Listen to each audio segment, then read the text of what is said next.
ಬಸವರಾಜೇಂದ್ರ ಶಿವಯೋಗಿಗಳು ಪೂಜಾ ಅನುಷ್ಠಾನ ಮಾಡಿರ್ತಕ್ಕಂಥ ಜಗ.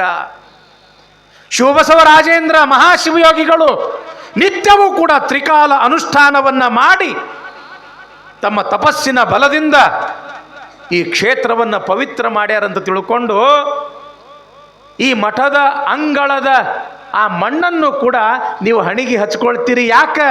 ಶಿವಯೋಗ ಮಂದಿರದ ವಿಭೂತಿಯಷ್ಟೇ ಪವಿತ್ರವಾಗಿರ್ತಕ್ಕಂಥದ್ದು ಈ ಮಠದ ಮಣ್ಣು, ಈ ಮಠದ ನೆಲ. ಭಾರತ ದೇಶವನ್ನೆಲ್ಲ ಸಂಚಾರ ಮಾಡಿದ ಮ್ಯಾಕ್ಸ್ ಮುಲ್ಲರ್. ಯಾರೋ ಒಬ್ಬರು ಕೇಳಿದ್ರು, ಏನ್ರಿ ಮಹಾತ್ಮರ, ವರ್ಷ ಅಲ್ಲ, 2 ವರ್ಷ ಅಲ್ಲ, 3 ವರ್ಷಗಳ ಕಾಲ ನೀವು ಭಾರತ ದೇಶವನ್ನು ತಿರುಗಾಡಿದ್ರಿ, ಆದ್ರೆ ಒಂದು ದಿವಸನೂ ಕೂಡ ಕಾಲಾಗ ಚಪ್ಪಲಿಯನ್ನು ಮೆಟ್ಕೊಳ್ಳಿಲ್ಲಲ್ಲ. ಬೇಸಿಗೆನ ಇರಲಿ, ಮಳೆಗಾಲ ಇರಲಿ, ಚಳಿಗಾಲ ಇರಲಿ, ಕಾಲಲ್ಲಿ ಪಾದರಕ್ಷೆಗಳನ್ನು ಹಾಕಿಕೊಳ್ಳದೆ ಬರಿಗಾಲಲ್ಲೇ ನೀವು ಭಾರತ ದೇಶವನ್ನು ಯಾಕೆ ತಿರುಗಿದ್ರಿ ಅಂತ ಕೇಳಿದಾಗ ಮ್ಯಾಕ್ಸ್ ಮುಲ್ಲರ್ ಎಂಥ ಮಾತು ಹೇಳ್ತಾನೆ ಗೊತ್ತದ ಏನು? ಮೈ ರೋಮಾಂಚನ ಆಗ್ತದ. ಬರಿಗಾಲಲ್ಲೇ ಯಾಕೆ ಭಾರತ ದೇಶವನ್ನು ತಿರುಗಿದ್ರಿ ಅಂತ ಕೇಳಿದಾಗ ಮ್ಯಾಕ್ಸ್ ಮುಲ್ಲರ್ ಹೇಳ್ತಾನ, ನಾನು ದೇವಸ್ಥಾನದಲ್ಲಿ ಚಪ್ಪಲಿಯನ್ನು ಮೆಟ್ಟಿಕೊಳ್ಳುವುದಿಲ್ಲ.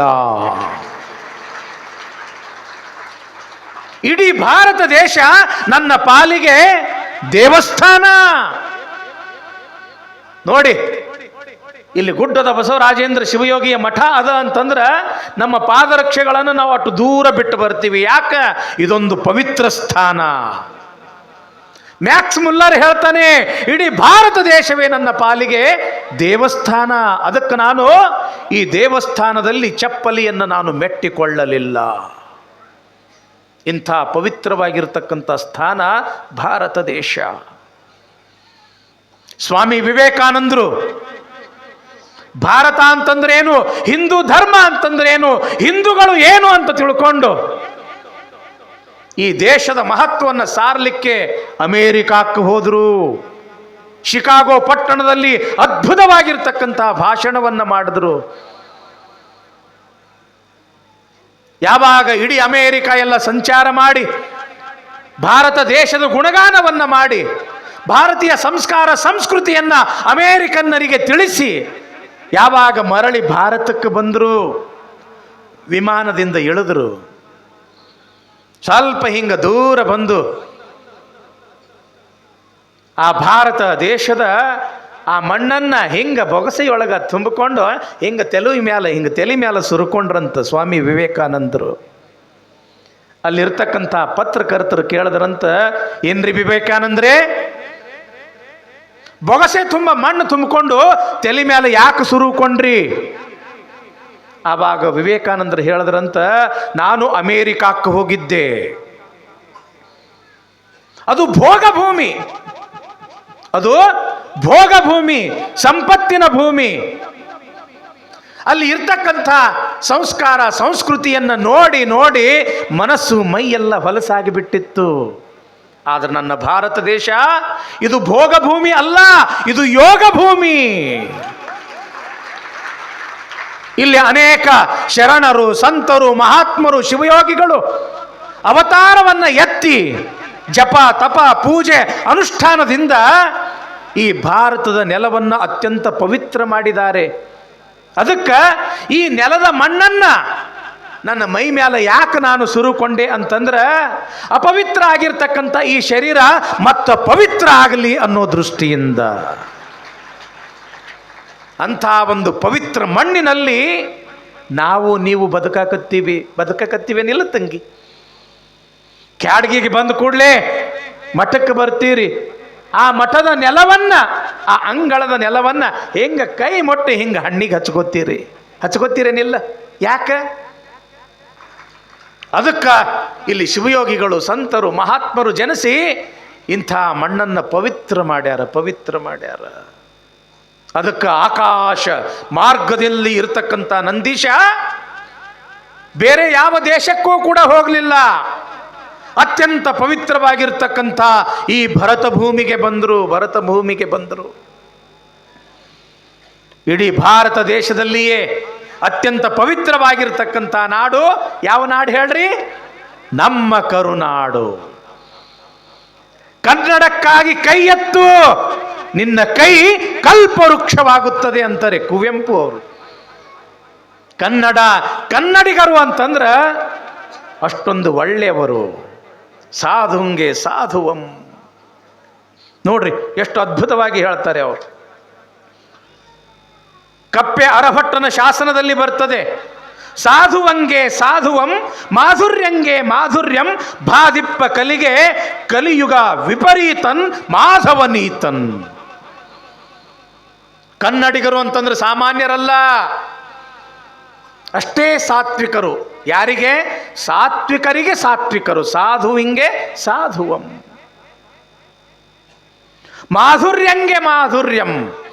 ಯಾರು ಪ್ರೀತಿಯಿಂದ ಇರ್ತಾರ, ಸ್ನೇಹದಿಂದ ಇರ್ತಾರ, ಅವ್ರ ಜೊತೆಗೆ ಜೇನು ತುಪ್ಪದ ಹಾಗೆ ರುಚಿ ರುಚಿಯಾಗಿ ಮಧುರವಾಗಿ ಇರ್ತಕ್ಕಂಥವರು ಕನ್ನಡಿಗರು. ಅಷ್ಟೇ ಅಲ್ಲ, ಬಾದಿಪ್ಪ ಕಲಿಗೆ ಕಲಿಯುಗ ವಿಪರೀತನ್. ಯಾರು ಈ ಮಣ್ಣಿನ ಮೇಲೆ ಕೆಟ್ಟ ದೃಷ್ಟಿಯನ್ನ ಇಡ್ತಾರ ಅಂಥವರಿಗೆ ಅತ್ಯಂತ ವೀರನಾಗಿ ಶೂರನಾಗಿ ಈ ಮಣ್ಣಿನ ರಕ್ಷಣೆಯನ್ನ ಮಾಡತಕ್ಕಂಥ ವೀರ ಧೀರರು ನಮ್ಮ ಕನ್ನಡಿಗರು. ಇಂಥ ಒಂದು ಕನ್ನಡ ನಾಡಿಗೆ ನಂದೀಶ ಆಕಾಶ ಮಾರ್ಗವಾಗಿ ಬರ್ತಾ ಇದ್ದಾನೆ. ಜಯ ಭಾರತ ಜನನಿಯ ತನುಜಾತೆ, ಜಯ ಹೇ ಕರ್ನಾಟಕ ಮಾತೆ. ಕನ್ನಡ ಆ ಭಾರತ ಮಾತೆಗೆ ನಮ್ಮ ಕರುನಾಡು ಎಂಬತಕ್ಕಂಥದ್ದು ಹೆಂಗದ ಅಂತಂದ್ರೆ, ಆ ಭಾರತ ಮಾತೆಯ ರತ್ನ ಖಚಿತವಾಗಿರ್ತಕ್ಕಂಥ ಕಿರೀಟಕ್ಕ ಮಧ್ಯದೊಳಗ ಆ ವಜ್ರದ ಹರಳು ಇದ್ದಂಗ ನಮ್ಮ ಈ ಕರುನಾಡು. ಇಂಥ ಕರುನಾಡಿಗೆ, ಅದರಲ್ಲಿ ಮುಖ್ಯವಾಗಿ ಎಲ್ಲಿಗೆ ಬಂದ ನಂದೀಶ? ವಿಜಯಪುರ ಜಿಲ್ಲೆ. ನೀವೆಲ್ಲರೂ ಯಾವ ಜಿಲ್ಲೆಯೊಳಗಿರ್ತೀರಿ? ನಿಮ್ಮ ಜಿಲ್ಲೆಗೆ ಬಂದ ಕೈಲಾಸದಿಂದ ನಂದೀಶ. ಯಾವ ಊರು? ಇಂಗಳೇಶ್ವರ ಬಾಗೇವಾಡಿ. ಬಸವ ಪುರಾಣ ಕೇಳಕತ್ತಿರಲ್ಲ ತಂಗಿ, ಲಕ್ಷ್ಯ ಕೊಟ್ಟು ಕೇಳ್ರಿ. ಬಸವ ಪುರಾಣ ಯಾರು ಬರೆದ್ರು? ಬಸವಣ್ಣ ಎಲ್ಲಿ ಹುಟ್ಟಿದ್ರು? ಬಸವಣ್ಣನ ತಂದೆ ಯಾರು? ತಾಯಿ ಯಾರು? ಅಕ್ಕ ಯಾರು? ಅಳಿಯ ಯಾರು? ಎಲ್ಲಿ ಹುಟ್ಟಿದ್ರು? ಎಲ್ಲಿ ಬೆಳೆದ್ರು? ಎಲ್ಲಿ ಹೋಗಿ ಕಾಯಕವನ್ನು ಮಾಡಿದ್ರು? ಮತ್ತೆ ಬಂದು ಎಲ್ಲೂ ಐಕ್ಯ ಆದರು. ಬಹಳ ಅದ್ಭುತ ಪ್ರಸಂಗ ಬಸವ ಪುರಾಣದಲ್ಲಿ. ಇಂಗಳೇಶ್ವರ ಬಾಗೇವಾಡಿ. ಈಗೆಲ್ಲ ನಾವು ಬಸವನ ಬಾಗೇವಾಡಿ ಅಂತ ಕರಿತೀವಿ, ಹೌದಲ್ಲ ತಂಗಿ? ಬಸವಣ್ಣ ಅಲ್ಲಿ ಜನನ ತಾಳ್ದ ಅನ್ನೋ ಕಾರಣಕ್ಕಾಗಿ ಬಸವನ ಬಾಗೇವಾಡಿ ಅಂತ ನಾವು ಈಗ ಕರಿತೀವಿ. ಆದ್ರೆ ಮೊದಲು ಆ ಬಾಗೇವಾಡಿಗೆ ಏನಂತ ಕರಿತಿದ್ರು? ಇಂಗಳೇಶ್ವರ ಬಾಗೇವಾಡಿ. ಬಾಗೇವಾಡಿಯಿಂದ ಸ್ವಲ್ಪ ದೂರದಲ್ಲಿ ಇರತಕ್ಕಂಥದ್ದು ಇಂಗಳೇಶ್ವರ. ಆಗಿನ ಕಾಲಕ್ಕೆ ಅದೊಂದು ದೊಡ್ಡ ಪಟ್ಟಣ. ಸಂಸ್ಕೃತ ಅನೇಕ ಪಾಠಶಾಲೆಗಳನ್ನು ಹೊಂದಿರತಕ್ಕಂಥದ್ದು, ಅನೇಕ ಪಂಡಿತರು, ಜ್ಞಾನಿಗಳು, ವಿದ್ವಾಂಸಗಳ ತವರೂರು ಅಂತ ಅನಿಸ್ಕೊಂಡಿರ್ತಕ್ಕಂಥದ್ದು ಇಂಗಳೇಶ್ವರ. ಆ ಇಂಗಳೇಶ್ವರ ಪಕ್ಕಕ್ಕೆ ಈ ಊರು ಇದ್ದ ಕಾರಣಕ್ಕಾಗಿ ಇಂಗಳೇಶ್ವರ ಬಾಗೇವಾಡಿ ಅಂತ ಕರೀತಿದ್ರು. ಆ ಬಾಗೇವಾಡಿಯೊಳಗ ಅಗ್ರಹಾರ. ಆ ಅಗ್ರಹಾರದ ನಾಯಕ ಮಾದರಸ. ಹೆಸರೇನು ತಂಗಿ? ಮಾದರಸ. ಶೈವ ಬ್ರಾಹ್ಮಣ ಕುಟುಂಬದಲ್ಲಿ ಇರ್ತಕ್ಕಂಥವನು ಮಾದರಸ. ಬ್ರಾಹ್ಮಣರಲ್ಲಿ ಸ್ಮಾರ್ಥರು, ವೈಷ್ಣವರು ಅಂತ ಬರ್ತಾರೆ, ಎರಡು ಪಂಗಡಗಳು. ಶಿವನ ಆರಾಧನೆಯನ್ನು ಮಾಡ್ತಕ್ಕಂಥವರು ಸ್ಮಾರ್ಥರು, ವಿಷ್ಣುವಿನ ಆರಾಧನೆಯನ್ನು ಮಾಡ್ತಕ್ಕಂಥವರು ವೈಷ್ಣವರು, ಬ್ರಾಹ್ಮಣರೇ. ಅಂಥ ಒಂದು ಶೈವ ಬ್ರಾಹ್ಮಣ ಕುಟುಂಬದಲ್ಲಿ ಇರ್ತಕ್ಕಂಥವನು ಮಾದರಸ. ಆತನ ಧರ್ಮಪತ್ನಿ ಯಾರು? ಮಾದಲಾಂಬಿಕೆ. ಲಕ್ಷ್ಯ ಕೊಟ್ಟು ಕೇಳಾಕತ್ತೀರಾ ತಂಗಿ? ಗಂಡನ ಹೆಸರೇನು? ಮಾದರಸ. ಹೆಂಡತಿ ಹೆಸರೇನು? ಮಾದಲಾಂಬಿಕೆ. ಇವರಿಬ್ಬರಿಗೂ ಕೂಡ ಒಬ್ಬ ಮಗಳಿದ್ದಳು. ಆಕೆ ಹೆಸರೇನು ಅಂತಂದ್ರೆ ನಾಗಮ್ಮ ಅಥವಾ ನಾಗಲಾಂಬಿಕೆ ಅಂತ. ನೀವು ನಾಗಮ್ಮ ಅಂತ ತಿಳ್ಕೊಳ್ರಿ ಸಾಕು.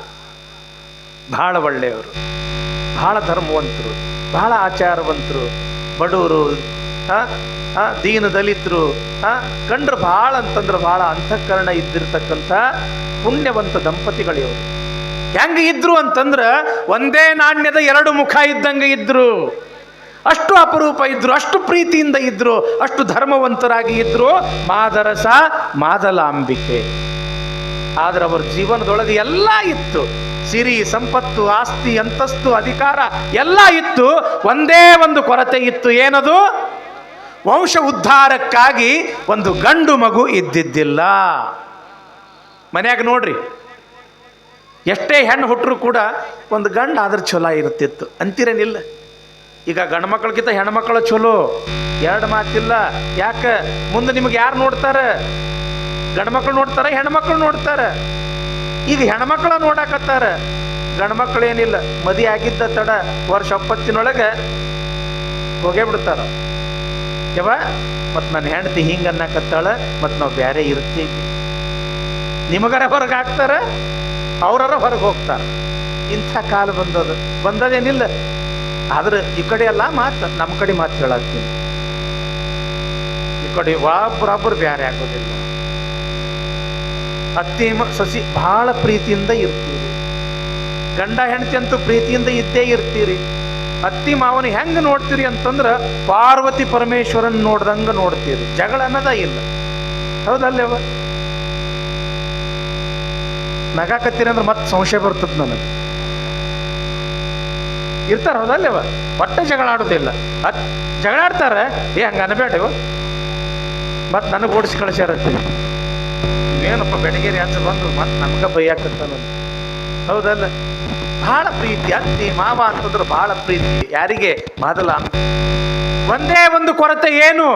ಗಂಡು ಮಕ್ಕಳಿಲ್ಲ ಅನ್ನೋದು ಒಂದೇ ಒಂದು ಕೊರತೆ. ಹೆಂಗ ನಮ್ಮೂರಾಗ ಗುಡ್ಡದ ಬಸವರಾಜೇಂದ್ರ ಶಿವಯೋಗಿಯ ಒಂದು ಪುಣ್ಯಕ್ಷೇತ್ರ, ಹಂಗ ಬಾಗೇವಾಡಿಯೊಳಗ ನಂದೀಶ್ವರನ ದೇವಸ್ಥಾನ ನೋಡ್ರೇನಿಲ್ಲ? ಬಾಗೇವಾಡಿಗೆ ಹೋಗಿರ್ತಂಗಿ ಯಾರಾದರೂ ಕೈ ಎತ್ತರ ನೋಡೋಣ. ಬಾಗೇವಾಡಿ ಬಸವಣ್ಣನ ಗುಡಿಗೆ ಹೋಗಿರಿ ಅಯ್ಯವ್ವ? ಏನು ಅದ್ಭುತ! ಅಲ್ಲೇನು ನಂದೀಶ. ನಾನು ಹೋದ ವರ್ಷ ಅಲ್ಲಿ ಹೋಗಿದ್ದೆ. ಹಾನಗಲ್ಲು ಕುಮಾರ ಶಿವಯೋಗಿಗಳ ಜಯಂತಿ ಇತ್ತು. ಕುಮಾರ ಶಿವಯೋಗಿಗಳ ಪುರಾಣ ಹೇಳ್ತಕ್ಕಂಥ ಸೌಭಾಗ್ಯ ಸಿಕ್ಕಿತ್ತು. ಅಲ್ಲಿರ್ತಕ್ಕಂಥ ಆ ಬಸವೇಶ್ವರ ದೇವಸ್ಥಾನ ಕಮಿಟಿ ಜನ ನನಗೆ ಗುಡಿಗೆ ಕರ್ಕೊಂಡು ಹೋಗಿದ್ರು. ನಾನು ಬಸವಣ್ಣನನ್ನು ನೋಡಿದ್ದಿಲ್ಲ. ಆ ಬಸವಣ್ಣನನ್ನು ನೋಡಿ ನನ್ನ ಜನ್ಮ ಧನ್ಯ ಆತು. ಅಂಥ ಪವಿತ್ರ ಕ್ಷೇತ್ರ ಬಸವನ ಬಾಗೇವಾಡಿ ಕ್ಷೇತ್ರ. ಮಾದಲಾಂಬಿಕೆ ಆ ಬಸವಣ್ಣನ ಮೇಲೆ ಬಹಳ ಭಕ್ತಿ. ಗಂಡ ಹೆಂಡತಿ ಇಬ್ರು ಮಡಿಯಿಂದ ಆ ಬಸವಣ್ಣನ ದೇವಸ್ಥಾನಕ್ಕೆ ಹೋಗ್ಯಾರ. ಹೋಗಿ ಆ ನಂದೀಶನಿಗೆ ಕೈ ಜೋಡಿಸಿ, ಹೇ ದೇವರೇ ಬಸವಣ್ಣ, ನಮ್ಮ ಜೀವನದೊಳಗೆ ಯಾವ ಕೊರತೆನೂ ಕೂಡ ಇಟ್ಟಿಲ್ಲ, ಏನೆಲ್ಲ ಕೊಟ್ಟಿದಿ, ಆದ್ರೆ ಒಂದು ಕೊರತೆ ಅದ.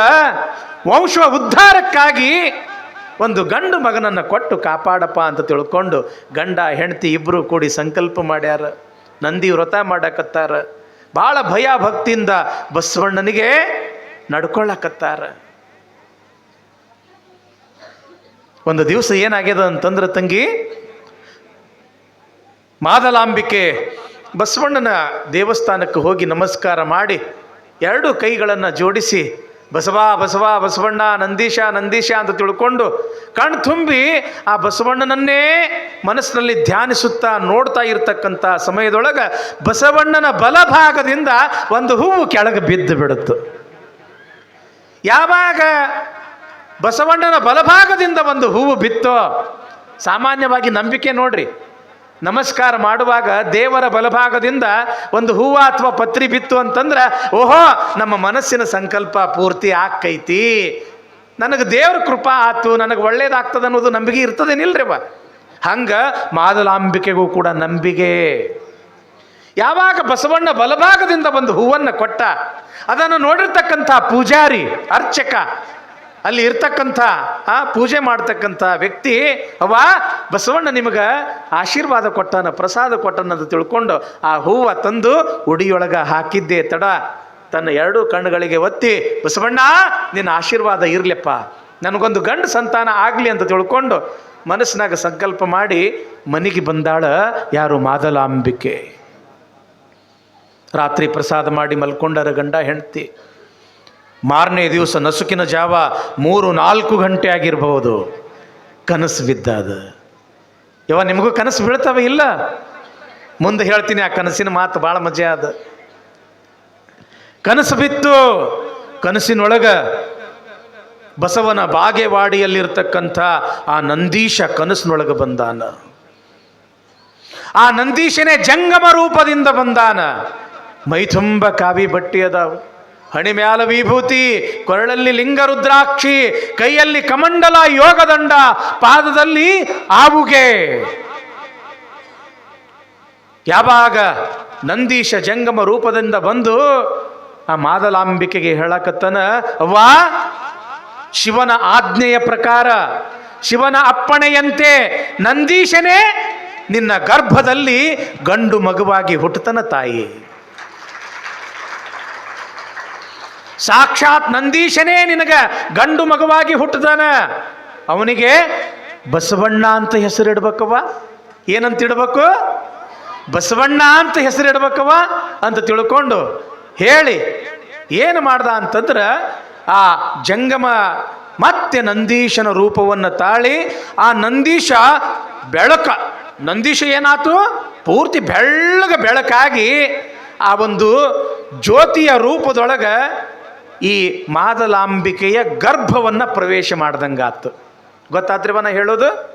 ನಂದೀಶ ಜ್ಯೋತಿಯ ಬೆಳಕಿನ ರೂಪವನ್ನು ತಾಳಿ ಆ ಮಾದಲಾಂಬಿಕೆಯ ಗರ್ಭವನ್ನು ಪ್ರವೇಶ ಮಾಡ್ದಂಗಾತು. ಎಚ್ಚರ ಆಗಿಬಿಡುತ್ತೆ ನೋಡ್ರಿ ಮಾದಲಾಂಬಿಕೆ. ಪಕ್ಕದಲ್ಲಿ ಮಲಗಿಕೊಂಡಿರ್ತಕ್ಕಂಥ ತನ್ನ ಗಂಡ ಮಾದರಸನಿಗೆ ಎಬ್ಬಿಸಿ, ಹೇಳ್ರಿ ಹೊತ್ತು ಹೊಂಡ ಕತ್ತಿತ್ತು. ಹ್ಯಾಂಗು? ಯಾಕೆ? ಏನಾತು? ಏನಿಲ್ಲ, ಕನಸು ಬಿದ್ದಿತ್ತು. ಕನಸಿನೊಳಗ ನಂದೀಶನೇ ಜಂಗಮ ರೂಪದಿಂದ ಬಂದು ಪರಮಾತ್ಮನ ಆಜ್ಞೆಯ ಪ್ರಕಾರ ನಂದೀಶನೇ ನಿನ್ನ ಹೊಟ್ಟಿಯೊಳಗ ಗಂಡು ಮಗುವಾಗಿ ಹುಟ್ಟುತ್ತಾನ, ಬಸವಣ್ಣ ಅಂತ ನಾಮಕರಣ ಮಾಡಬೇಕು ಅಂತ ಹೇಳ್ಯಾನ.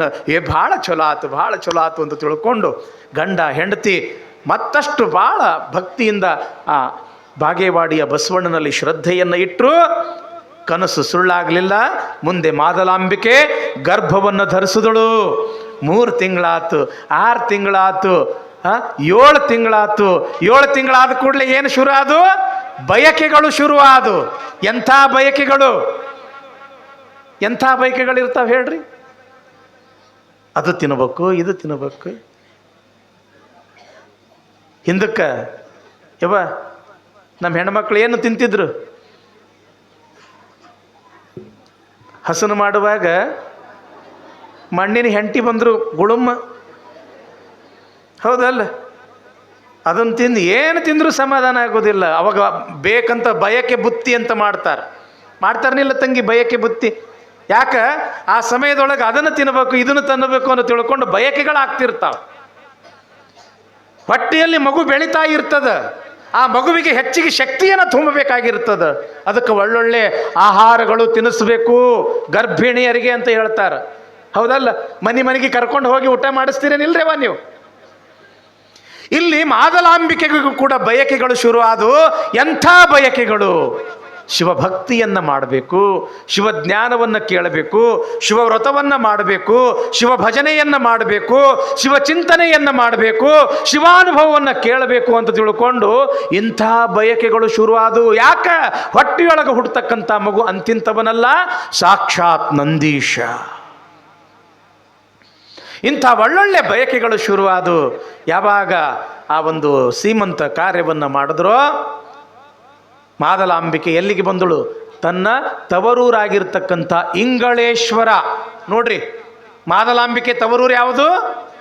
ಇಂಗಳೇಶ್ವರಕ್ಕೆ ಹೇರಿಗೆಗಂತ ಬಂದಳು ಎಂಬತಕ್ಕಂಥ ವಿಚಾರ ಇವತ್ತಿನ ದಿವಸದ ಬಸವ ಪುರಾಣದಾಗ ಕೇಳ್ತೀವಿ. ಹಾಗಾದ್ರೆ ನಾಳೆ ಯಾರು ಹುಟ್ಟುತ್ತಾರೆ ತಂಗಿ? ಬಸವಣ್ಣ ಹುಟ್ಟತಕ್ಕಂಥ ಸಮಯದೊಳಗೆ ಒಂದು ಭಾಳ ದೊಡ್ಡ ಘಟನೆ ಆಗ್ತದೆ. ಆ ಘಟನೆ ಕೇಳೋದೇ ಭಾಳ ಅಪರೂಪ. ಅದಕ್ಕೆ ಇವತ್ತು ನೀವೇನು ಬಂದಿರಲ್ಲ ಬುತ್ತಿ ತಗೊಂಡು, ನಾಳೆಗೆ ಬರಬೇಕಾ ನೀವು? ಬುತ್ತಿಯನ್ನು ತಗೊಂಡು ಬರಕ್ಕೆ ಹೋಗಬೇಡ್ರಿ. ನಾಳೆ ಏನದ? ಬಸವಣ್ಣನ ತೊಟ್ಟಲ ಅದ.